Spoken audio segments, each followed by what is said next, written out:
Hi, it's Mike. Welcome to the Bonsai channel. Hey, I'm back after a small hiatus. Yeah, and I came back just in time for winter. So here I am. I did want to just go ahead and show you, as I'm about to prepare to winterize my plants here, but what I did, remember at the beginning of the year, back in January, I said, this year I'm going to go to the nursery and I'm going to get several plants and I'm going to see what I can, collect this year. And this really is, other than 2 seeds that I grew, this is what I found at the nursery, and I've made bonsais out of them. So what I wanted to do is just show you, what the plants turned into. If you'll recall, one of the earliest episodes, I took a ficus and I, bought it. It was $9, and it was made of a whole bunch of little trees. So I split it apart and put each one of them into their own little bonsai training pots, and here they are here. You can see that they've really taken off nicely. So I've got large and small, and I'm going to spend the rest of the winter trying to figure out exactly what I want to do with them. I could have an upright broom style, or I can spiral the trunk, or I could cut it off and make it thick and try to get the top bushy. There's several different ways I could, make these look, and I'll think about that over the winter.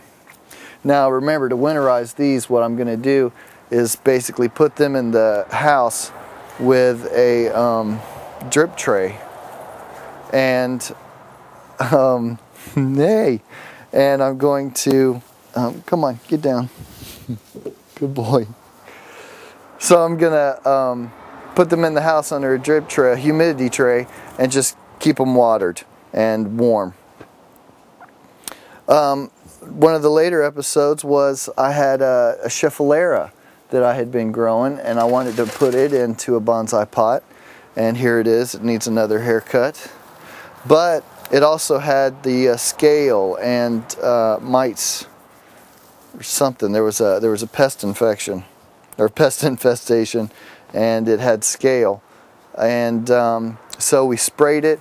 We got rid of the pests, rid of the scale. We repotted it, and here it is now. And also it has, I've been growing this one a couple of years, and it has dark colored bark. And I said that the way to do that would be to get a schefflera from the nursery and just completely defoliate it and cut it off. And I showed you one that I had done that to, and here it is. It's it's coming back. There's 5 little plants in here. And maybe later on in another segment I will take this apart and make 5 plants out of it. But this goes to show you that you can completely defoliate a schefflera, just cut it in half, and it comes right back.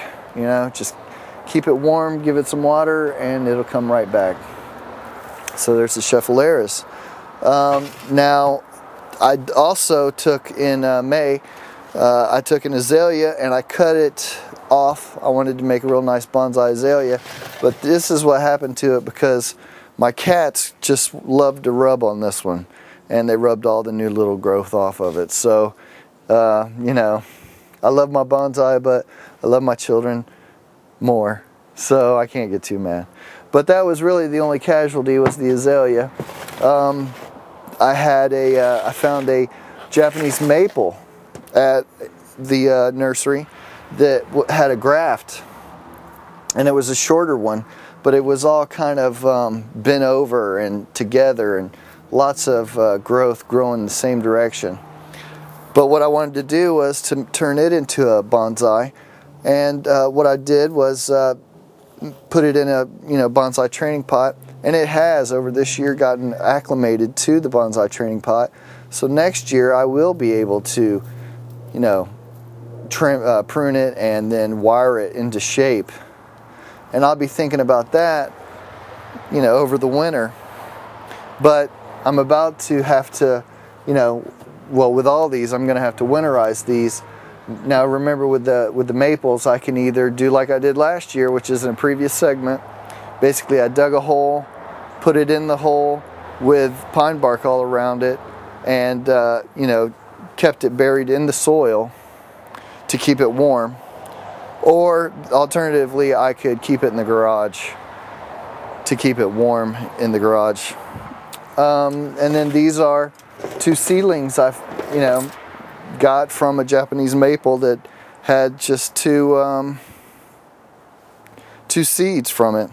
Also got a black pine, and I'll show it to you a little better. I got a black pine here, and I have a trident maple here as well for next year to get ready for next year. So now with all of these plants, I've got to start winterizing them because it's getting cold. And what I'm going to do, basically, I don't want them to grow any more this year. I just want them to, stay healthy over the winter. So I'm going to, like every week, give them a 0-10-10 fertilizer to keep them, keep the roots healthy. And really, that's it. I may show you how to winterize the rest of these in an upcoming segment. But anyway, just because it's winter doesn't mean there's nothing else to do. But that's a good overview of what happened this year. Anyway, I hope you enjoyed it. We'll see you again real soon.